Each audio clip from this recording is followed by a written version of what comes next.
Hi hello ಸ್ನೇಹಿತರೆ, ನಮಸ್ಕಾರ. ನಾವು ಗಣೇಶನ್ನ ಕೂಡಿಸೋದಿಲ್ಲ, ಮನೆಯಲ್ಲಿರೋ ಗಣೇಶಗೆ ಚೆನ್ನಾಗಿ ಪೂಜೆ ಮಾಡ್ತೀವಿ. ಹೊರಗಡೆ ಕೂಡಿಸ್ತಾರೆ, ಅಲ್ಲಿ ಹೋಗ್ತೀವಿ ಸಂಜೆ. ಇವತ್ತು ಬೆಳಿಗ್ಗೆ ಮನೆಯ ಪೂಜೆ ಎಲ್ಲ ಮುಗೀತು. ನೋಡಿ ಹೇಗೆ ಪೂಜೆ ಮಾಡಿದ್ದೀನಿ ನಾನು ಅಂತ. ನೋಡಿ ಎಲ್ಲ ದೇವರು ಇದೆ, ಹಾಗೆ ಭಗವದ್ಗೀತೆ ಇದೆ ನೋಡಿ. ಭಗವದ್ಗೀತೆ ಅವಾಗ ಓದ್ತಾ ಇರ್ತೀವಿ. ದಿನ ಓದೋಕ್ಕೆ ಟೈಮ್ ಆಗಲ್ಲ. ಗಣೇಶಗೆ ನೈವೇದ್ಯ ಇಷ್ಟೊಂದು ಮಾಡಿದ್ದೀನಿ ನೋಡಿ. ಒಬ್ಬಳೇ ಅಲ್ವಾ, ಎಲ್ಲ ಮನೆ ಕ್ಲೀನ್ ಮಾಡಿಕೊಂಡು ಪೂಜೆ ಮಾಡಿಕೊಂಡು ಅಡಿಗೆಲ್ಲ ಮುಗಿಸ್ಕೊಂಡು ತುಂಬ ಟೈಮ್ ಆಯಿತು. ಮತ್ತು ಶಾಪು ಕೂಡ ಹೋಗಬೇಕು. ಮಂಗಳಾರತಿ ನಡೀತಾ ಇದೆ. ತಮ್ಮೆಲ್ಲರಿಗೂ ಗಣೇಶ ಆರೋಗ್ಯ ಆಯುಷ್ಯ ಸಂಪತ್ತು ಕೊಟ್ಟು ಕಾಪಾಡಲಿ ಅಂತ ಗಣೇಶನಲ್ಲಿ ಬೇಡ್ಕೊಳ್ತೀನಿ. ಎಲ್ಲರೂ ಚೆನ್ನಾಗಿರ್ಬೇಕಂತ ಕೇಳ್ಕೊಳ್ತಾ ಇದ್ದೀನಿ.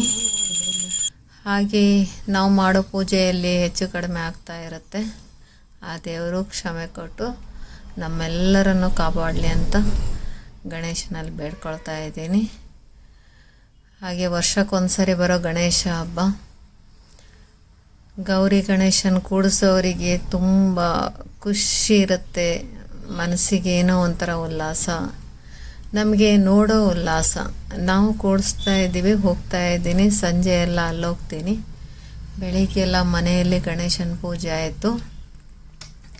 ಹೇಗೆ ಮಾಡಿದ್ದೀನಂತ ನೋಡಿ. ಎಲ್ಲರ ಮನೆಯಲ್ಲೂ ಗಣೇಶ ಪೂಜೆ ಇವತ್ತು ನಡೆದಿರುತ್ತೆ. ಒಬ್ಬೊಬ್ಬರು ಒಂದೊಂದು ಥರ ಮಾಡಿರ್ತಾರೆ. ಅವರವರು ಕೆಪಾಸಿಟಿಗೆ ತಕ್ಕಾಗಿ, ಅವರವ್ರ ಮನಸ್ಸಿನ ಭಕ್ತಿಗೆ ತಕ್ಕಾಗಿ ಅವ್ರು ಮಾಡ್ತಿರ್ತಾರೆ. ನಾವು ಇಷ್ಟೊಂದು ಮಾಡಿದ್ದೀವಿ. ಮಂಗಳಾರತಿ ಆಯಿತು. ಅಮ್ಮನಿಗೆ ಮತ್ತು ಕೃಷ್ಣಗೆ ಮಂಗಳಾರತಿ ಕೊಡ್ತಾ ಇದ್ದೀನಿ. ಮಂಗಳಾರತಿ ತೊಗೊಳ್ತಾ ಇದ್ದಾರೆ ಅಮ್ಮ. ನೋಡಿ, ಅಮ್ಮ ಇವಾಗ ನಮ್ಮ ಜೊತೆಗಿದ್ದಾರೆ. ಪ್ರತಿ ವರ್ಷ ಗಣೇಶ ಪೂಜೆ ನಮ್ಮ ಜೊತೆಗೆ ಆಗುತ್ತೆ ಅಮ್ಮಂದು. ಅಮ್ಮ ದೇವ್ರ ಹತ್ರ ಏನೋ ಕೇಳ್ಕೊಳ್ತಿದ್ದಾರಪ್ಪ.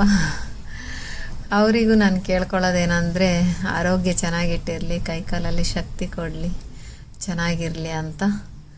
ನಾವು ಪೂಜೆಯಲ್ಲಿ ಏನಾದರೂ ತಪ್ಪಿದರೆ ಆ ದೇವರು ಕ್ಷಮಿಸಲಿ ಅಂತ ಅವರಿಗೆ. ನೋಡಿ, ಈಗ ನಂದು ನಡೀತಾ ಇದೆ. ಸ್ವಲ್ಪ ಮಾಡಿ ಬ್ರೇಕ್ ಮಾಡಿದೆ, ಮತ್ತೆ ಮಾಡ್ಕೊಳ್ತೀನಿ. ಈಗ ಕೃಷ್ಣ ಮಾಡ್ತಾರೆ ನೋಡಿ.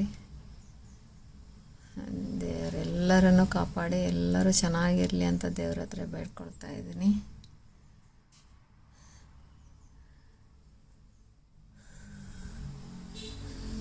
ಕೃಷ್ಣನ್ ಸರದಿ ಇವಾಗ ಅವರು ಮಾಡ್ತಿದ್ದಾರೆ.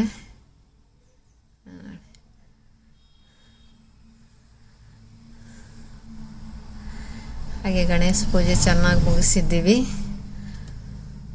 ಸಂಜೆ 21 ಗಣೇಶನ ನೋಡ್ಲಿಕ್ಕೆ ಹೋಗ್ತೀವಿ. ನೀವೆಷ್ಟು ನೋಡ್ತಿದ್ದೀರಾ? ಎಲ್ಲರಿಗೂ ನಮಸ್ಕಾರ.